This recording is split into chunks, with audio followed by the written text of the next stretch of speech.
उस पनाह में भी पनाह न मिले सार्स को, तो वो कहां गया होगा कि वो अपने ख्वाबों में से उड़ के जा चुका है। तो गोया आज हमारे ख्वाब भी यरगमाल हो चुके हैं, आज हमारे ख्वाब भी हमसे छीने जा चुके हैं। एक बात। और दूसरी बात, ये सार्स क्रेन महज परिंदा तो नहीं है, ये तो अलामत है, ये तो इशारा है उस पूरे तहजीबी सफर का जो इस नावल में मौजूद है। उस तहजीबी सफर में से वो अपने ख्वाबों में से भी निकल चुके हैं। तो इस पे बात तो करेंगे, लेकिन मैं जो बात इस वक्त करना चाह रहा था वो ये थी कि उर्दू जबान में 4 बड़े वो फिक्शन राइटर पैदा किए, अफसाना निगार पैदा किए कि जिन्होंने रुख बदल दिया अफसाने का। हमारे पास प्रेमचंद की रिवायत है, मंटो की रिवायत है, सब अपनी जगह, लेकिन 4 अफसाना निगार, जिनमें एक मजरूर, एक अनवर सजाद है और चौथे सुरिंदर प्रकाश है। ये हमारे जो स्टूडेंट अदब के बैठे हैं वो जानते हैं कि इन 4 बड़े अफसाना निगारों ने जो बात करने का एक नया रुख दिया हमें कि किस तरह इस तारे में, किस तरह एक्सप्रेशनिज्म में, किस तरह अलामत में हम अपनी वो बात कर सकते हैं जो हमें करने की इजाजत नहीं होती। खास तौर पर ज़ियाउल हक के, अयूब खान के माशाल्लाह में ये वो जनरेशन है मजरूल इस्लाम की कि जो उस टाइम पे जो यंग थी, यूथ थी, और जिन्होंने अपनी वो जवानी उस कहानी में गुजारी जो कहानी हमें कुछ कह रही है, जो कहानी हमसे मुकालमा कर रही है कि किस तरीके से जबर के अदवार गुजरे और किस तरीके से।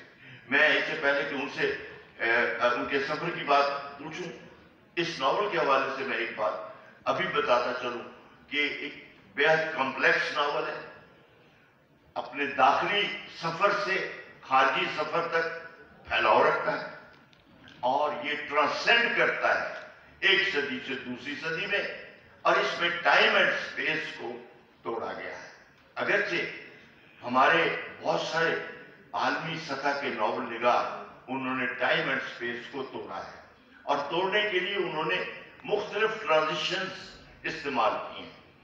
इस नावल पर मैं जब बात आगे करूंगा तो मैं सिर्फ इस वक्त रेफरेंस दे रहा हूं 2 लोगों का कि मार्केज ने 100 Years of Solitude में जिस टेक्निक को, ये उस टेक्निक में नहीं है, बिल्कुल नहीं है, ये अपनी टेक्निक में है, लेकिन उसने भी 100 साल का तहजीबी सफर किस तरह बयान किया। और दूसरे मिलान कुंडेरा, जिन्होंने इंटरनल से एक्सटर्नल तक के मुख्तलिफ कम्प्लेक्स जो डायलॉग थे इंसान के साथ, वो बाहर लाने की कोशिश की। तो ये उर्दू में इस वजह का नावल है कि जो हमें आलमी सतह पर एक दूसरे बड़े राइटर से मिला देता है। खैर, तो मदर साहब वेलकम, बहुत खुशामदीद कि आप यहाँ पर फैसलाबाद आए।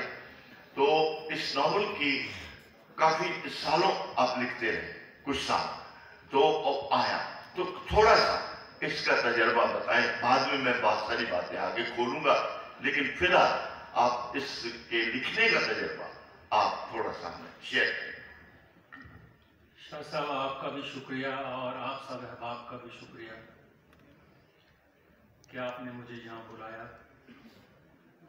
इस नावल को शाह साहब अगर बयान करें तो एक जो इसके ऊपर भी मैंने एक लाइन लिखी है, ये एक सतरी नावल है, और वो ये है कि हर इंसान के अंदर एक परिंदा होता है और ये उसी परिंदे की दास्तान इश्क है, और वो परिंदा सारस क्रेन है।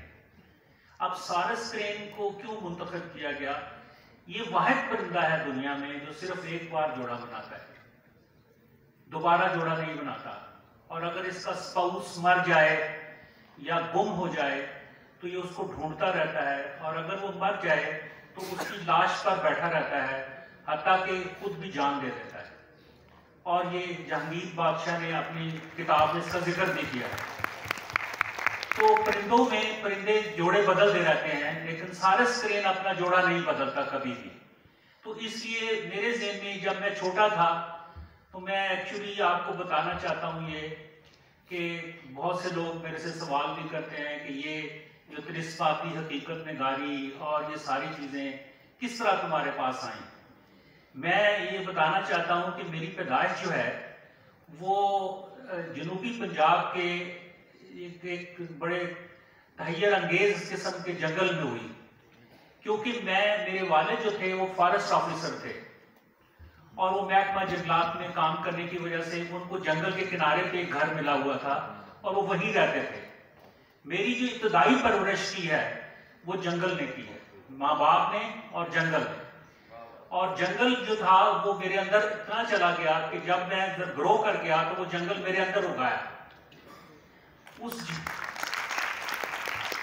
जंगल की वजह ये थी कि मैं भाग जाता था जंगल में, तो मेरे वालिद ने एक गार्ड की ड्यूटी लगा दी कि तुम इसको लेके जाओ, इसको बहुत शौक है, ये जंगल में जाता है, इसको जंगल ले जाओ और इसको घुमा के लाओ। और वो गार्ड जो था वो मुझे जंगल में ले जाता था और वहां जाकर ये होता था कि साए, मैंने जिंदगी में मैंने ये कहीं लिखा भी है कि मैंने पत्तों, दरख्तों, सायों, फूलों और परिंदों का निसाब अपने स्कूल के निसाब से पहले पढ़ लिया था। और वो सारे परिंदे, वो सारे मेरा तारुफ जिन परिंदों से हुआ उसमें सारस क्रेन अगरचे नहीं था, लेकिन बुलबुल और हुदहुद और ये सारे परिंदे जो थे मेरा तारुफ उनसे उस फॉरेस्ट गार्ड ने करवाया।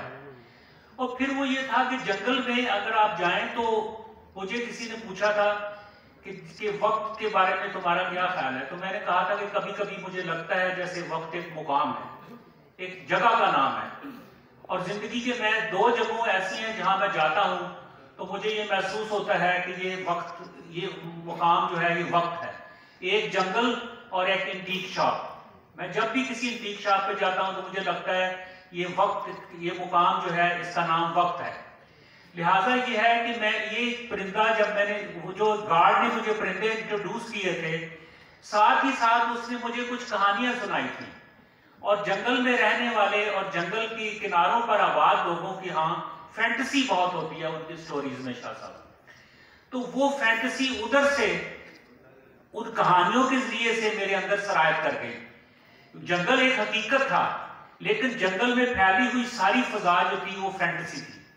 तो इसलिए इसमें भी जब मैंने परिंदे को सिलेक्ट किया और बहुत सारे, अच्छा इसमें सिर्फ सारस क्रेन का तस्करा नहीं है, इसमें बहुत सारे परिंदों का तस्करा है और वो परिंदे सारे उसी जंगल से उड़कर जो है वो इस नावल में आए हैं, मैं ये समझता हूं। तो अब ये है कि आपके